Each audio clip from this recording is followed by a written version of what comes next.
Des représentants du bureau d'enquête sur la corruption de Corée du Sud et de la police ont tenté d'arrêter le président Yoon Suk-yeol et de fouiller sa résidence. Mais ils se sont retirés après une confrontation qui a donné lieu à des échauffourées entre la police et les soldats qui protégeaient la résidence, ainsi qu'avec des membres du service de sécurité présidentiel.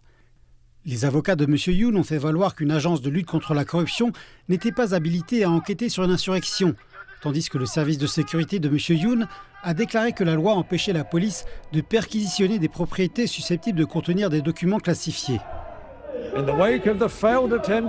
Après l'échec de la tentative d'arrestation du président Yoon, ses partisans se sont rassemblés encore plus nombreux près de sa résidence pour tenter d'empêcher toute autre tentative potentielle de le détenir avant l'expiration du mandat lundi.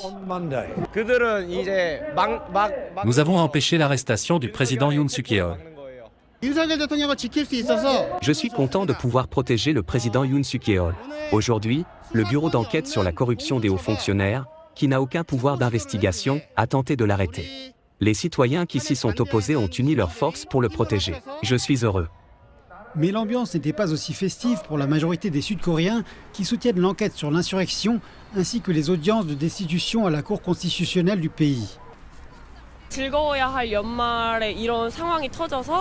Bien que ce soit une saison pour célébrer, je me sens vraiment pessimiste quant à cette situation qui perdure depuis la fin de l'année. De plus, en tant que citoyenne sud-coréenne, je pense que le président devrait être rapidement arrêté et que la procédure appropriée doit être mise en œuvre pour rétablir la paix dans le pays. Vendredi, la Cour constitutionnelle a tenu sa deuxième audience de procédure sur la légalité de la destitution de M. Yoon par l'Assemblée nationale.